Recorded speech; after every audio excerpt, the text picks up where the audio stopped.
자, 여러분 먼저 이 장면을 보겠습니다. 2022년 3월 5일자입니다. 밤 9시 16분이 지나고 있죠. 사전 투표 넣는 거라고 뉴스 탄 거 같은데,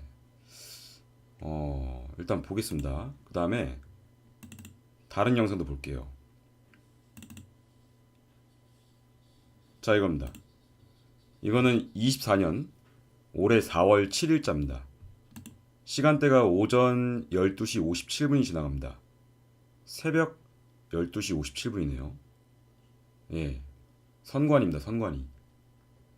좀 이상하죠? 다시 한번 보겠습니다. 새벽에 사전 투표지를 봉인지 뜯어가면서 넣는 것 같은데요. 봉인지를 뜯고 출처 불명의 투표지를 지금 넣는 느낌인데요. 맞나요? 사전 투표를 저렇게 하는 게 맞나요? 아니죠. 그것도 시간대가 오전 12시. 너무나도 이상합니다. 여러분들, 부정투표에 대해서 제가 오늘 한번 설명드릴게요. 윤석열 정권은 이번 계엄령 발동 전부터 썩을 대로 썩은 선거관리위원회를 건드려 보려고 작살내기 위해 시도했었습니다. 그런데 이제는 대다수의 국민들이 알다시피 대법관이 보이죠? 선거관리위원회 위원장을 겸직하고 있기 때문에 사법부 내의 부정선거 카르텔과 맞서는 게 쉽지가 않았죠. 빼도 박도 못하는 증거가 있는데도 대법원 판결에서 판사가 거부하거나 서버 터는 것을 막아왔었습니다. 심지어 총선 부정선거의 주동자들은 원내 다수인 민주당과 북한, 중국까지도 이어지기 때문에 실상 윤석열 대통령은 누구와 힘싸움을 하고 있었냐면 입법부, 사법부, 그리고 북한과 중국 세력, 이 네 개의 거대한 세력과 대치 중이었던 겁니다. 그래서 증거가 있음에도 불구하고 싸움 자체가 힘든 상황이었던 것이죠. 민주당 측은 현재 윤석열 대통령의 모든 손발을 잘라버린 상태에서 선거관리위원회의 부정부패를 안간힘을 쓰고 감추려고 하는 겁니다. 때문에 윤석열 대통령은 대통령 최고 권한 중 하나인 계엄령을 발동시킨 것이죠. 그래서 지금 민주당이 지금 엄청나게 이를 갈면서까지 불을 뿜으면서 매 주마다 뭐 탄핵안을 올릴 거라고 하는데 뭐 내란죄 무슨 죄 하면서 마치 뭐 대통령을 모함하고 있지만 사실 이 쟁점의 해답은 간단합니다. 정말 간단해요. 그냥 민주당이 선거관리위원회 관련 자료들을 투명하게 밝히면서 부정선거가 맞는지 안 맞는지 확인만 시켜주면 끝나는 겁니다. 근데 민주당은 지금 뭐 하고 있죠? 물타기 하죠. 그냥 계엄령을 발동한 진짜 이유, 계엄령을 발동한 그 진짜 이유에 대해서는 침묵하면서 선거관리위원회 데이터들은 내놓지 않고 언론에서 국민들을 선동하면서 물타기 하죠. 계엄령의 이유는 침묵하면서 계엄령 절차에만 악을 쓰고 물타기 한다는 겁니다. 자, 왜 그럴까요? 그걸 알아보겠습니다. 자, 거두절미 하고 데이터 보겠습니다. 자, 계엄군이 선관위에서 가져간 사전투표 서버의 의미. 자, 이게 뭘까요? 중앙선관위는 지난 21대와 22대 총선에서 제기된 무수한 선거 무효 소송에서 통합 선거인 명부를 절대 내놓지 않은 바 있다. 21대와 22대 총선을 비롯한 대부분의 선거에서 사전투표에서는 무조건 민주당이 우세하는 비정상적인 현상이 발생했으나 언론에서는 전문가를 내세워 사전투표에는 젊은 민주당 성향의 유권자가 많이 나간다. 그런 말도 안 되는 논리로 의혹을 무마해온 것이 사실이다. 자, 더 보겠습니다. 자, 보이죠?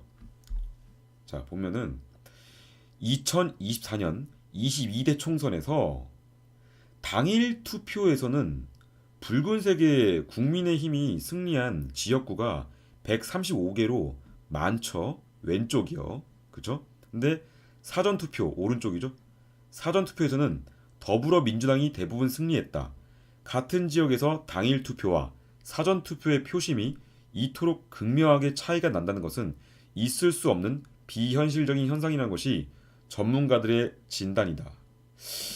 자, 항상 사전투표에서는 말도 안 되는 내용으로 이겨서 무수한 소송을 당한 선거관리위원회지만 사전투표에서는 뭐라 말했죠?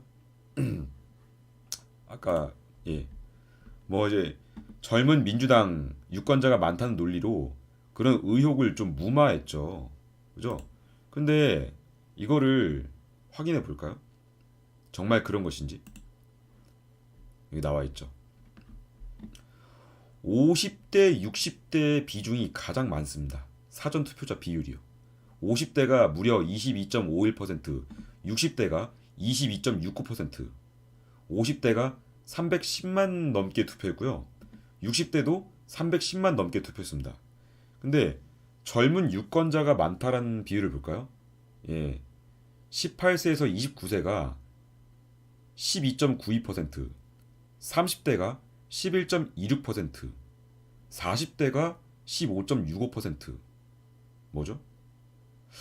이번에 얼마 전에 예전에 있었던 22대 국회의원 선거 참여율이 50대 60대가 가장 많습니다.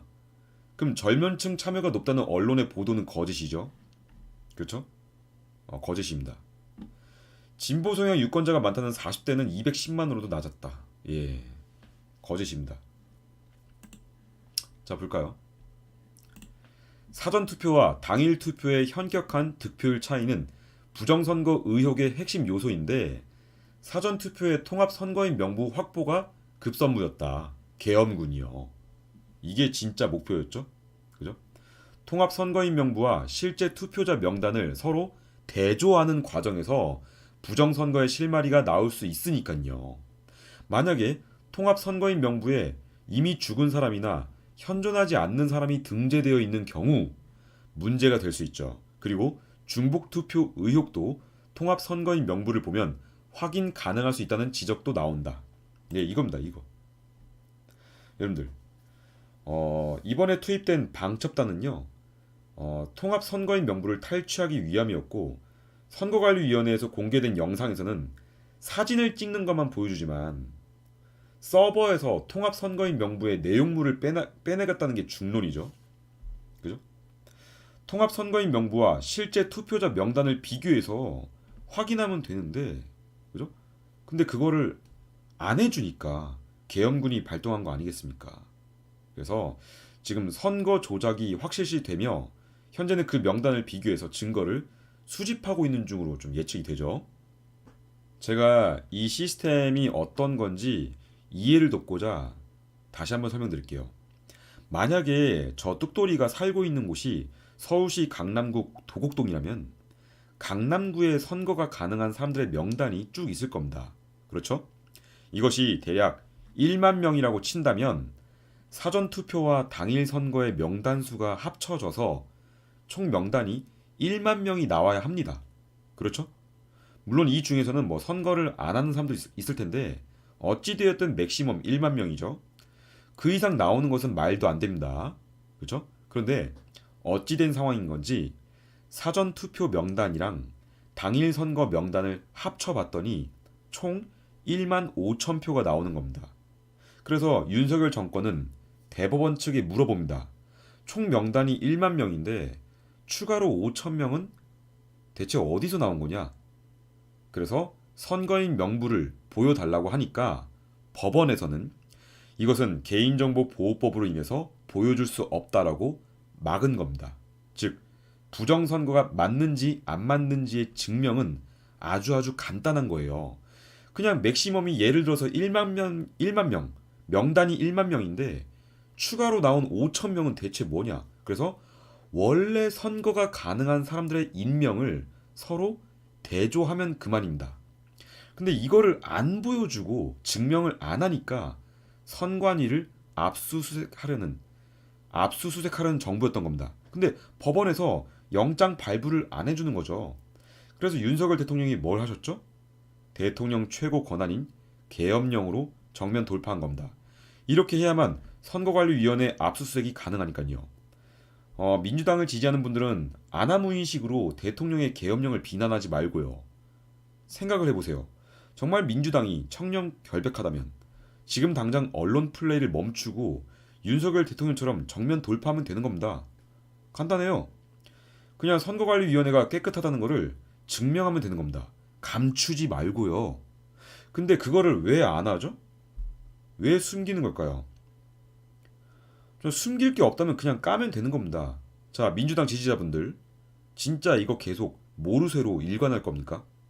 자, 그리고 이거는 각종 커뮤니티에서 퍼지고 있는 자료인데 이미 뭐 다른 유튜버가 뭐 영상을 올렸거나 아니면 여기저기서 막 정보가 퍼졌을 겁니다.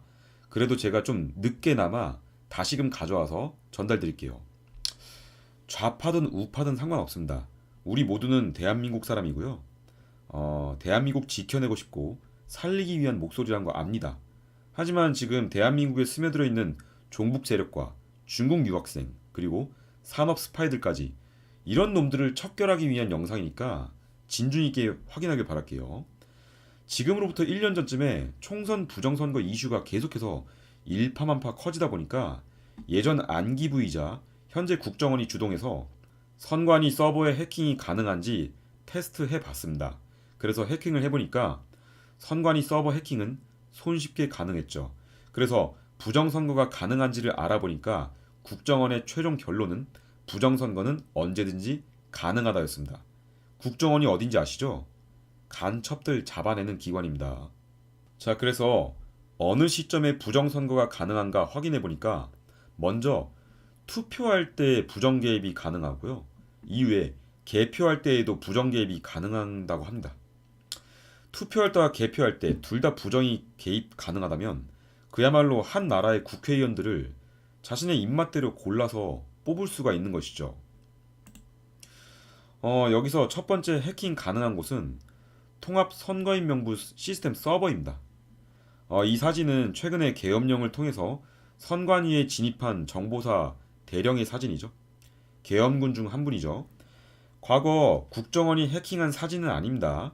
제가 좀 이해를 돕고자 이 사진을 가져온 거예요. 아무튼 이 선거인 명부 시스템에는 우리나라 전체 유권자의 이름, 그리고 지역, 그리고 투표 여부가 기록되어 있는 서버입니다. 자, 그렇다면 투표할 때 해킹은 어떠할까요? 놀랍게도 통합 선거인 명부 시스템의 유권자의 투표 기록을 지우는 것이 가능합니다. 소름 돋죠? 그리고 통합 선거인 명부 시스템에 투표 기록이 없는 유권자가 마치 실제로 투표한 것처럼 기록도 가능합니다. 추가로 통합 선거인 명부에 존재하지 않는 유권자를 추가하는 것도 가능합니다. 즉, 이미 죽은 사람들을 유권자로 만들거나 아니면 아예 대한민국에서 실존하지 않았던 가상의 인물을 만들어서 유권자로 추가하는 것도 가능합니다. 자, 두 번째 해킹은 선관위 내부 시스템 해킹입니다. 자, 선관위 내부 시스템에는 사전 투표 용지가 들어가 있죠. 여기서 선관위 마음대로 사전 투표 용지 출력이 가능합니다. 선관위에서는 이런 조작을 막고자 선관위 직인 그리고 투표 관리인의 도장을 찍어서 오프라인으로 관리를 했는데 충격적이게도 이 직인과 도장 역시 위조가 가능합니다. 그냥 컴퓨터 그림 파일로 뭐 PNG 파일 이런 거 있죠? 그런 그림 파일로 도장 모양을 낸 다음에 붙여넣기 하면요. 그 직인이 실제로 찍힌 건지 아니면 그림 파일로 가짜 모양을 만들어낸 다음에 붙여넣기 한 건지 구분 자체가 불가능합니다. 놀랍죠? 자, 그리고 이런 식으로 직인 위조와 도장 위조로 선거를 조작하고 조작한 사전 투표 용지들을 그냥 잔뜩 출력해서 선거 투표함에 집어넣어 버리면요. 아무도 확인할 수가 없게 되는 겁니다. 더더욱 충격적인 것은 이 시스템을 만들어 놓고 법원에서 선관위를 조사 못하게 영장 발부를 막아버리면 완전 범죄가 되는 것이죠. 자, 이번에는 이거 더 놀라워요.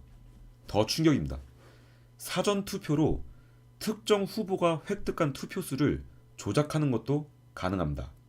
개표에서 개표함에 넣은 투표 용지들은 투표 분류기로 분류가 되는데 여기에서 해킹 USB를 장착하니까 소름 돋게도 투표함에 적힌 번호가 아니라 다른 번호로 분류도 가능합니다. 다시 말씀드리자면 우리가 뭐 예를 들어서 기호 1번을 찍었다 쳐요. 근데 해킹 USB를 장착하니까 기호 1번이 기호 2번으로 탈바꿈되는 겁니다. 충격의 연속이죠. 근데 당시 선관위에서는 이것에 대해서 어떤 답변을 했냐면 선관위 내부에 배신자가 있어야 가능하니까 이건 불가능하다 라고 얘기했습니다. 하지만 국정원이 말하길 이미 국제적으로 알려져 있는 흔히 쓰이는 손쉬운 해킹 수법인데 선관위는 쉽게 뚫렸다는 입장을 내보였고 또 당시 북한에 의해 선관위 직원들의 PC가 해킹된 것으로 찾아냈다고 밝혔습니다. 해킹됐대요. 북한 때문에, 북한에 의해서. 하지만 이 이슈는 당시에 오래가지 못했고 묻혀버렸죠. 자 여러분, 사전투표 제도가 어디서 나오는지 알려드릴까요? 사전투표는요, 과거 12년 전에 2012년 그때 박지원, 안민석, 홍영표, 이현주 등 민주당 12명이 발의한 건데 2014년에 처음으로 각종 선거에 도입됐습니다. 사전투표 도입 이후에 치러진 선거마다 당시에는 전라도 군소정당에 불과했던 그 민주당이 당일 투표에서 개박살났음에도 불구하고 사전투표에서는 계속해서 말도 안 되는 몰표를 얻어서 거대 일당이 돼버리죠. 사전투표는 당일 투표와 달리 선거인 명부도 그리고 관리인의 도장도 없습니다. 위조 투표지 수만 장, 수백만 장을 인쇄해서 투입시켜도 이거를 투명하게 확인할 방법이 없어요. 윤석열 대통령이 계엄령 내렸다고 해서 과거처럼 뭐 시민들을 향해서 총칼을 겨눴나요? 시민들을 겨눈 게 아니고 분명히 말씀드리지만 반국가 세력을 향한 계엄령이었습니다. 그쵸? 반대로 시민들에게 총칼을 겨눈 진짜 계엄령은 뭔지 아시나요? 이런 거 아닙니까? 그죠? 이런 거. 심지어 이 계엄령은요 2년간 지속되면서 2년 동안 시민들의 삶을 짓밟아 버렸습니다.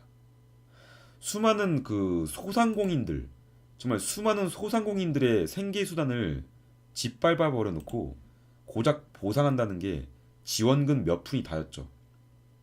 그리고 그 지원금은 고스란히 우리 국민들의 세금으로 돌아오고 있고요. 더 웃긴 건요, 파렴치한 조선족과 중국인들은 몇 개월만 지나면 건강보험료가 무료가 되는 휘대의 이상한 시스템을 민주당에서 만들었습니다. 대신 순수 대한민국 사람들의 세금에서 이민자들의 건보료를 충당하게끔 만들었죠.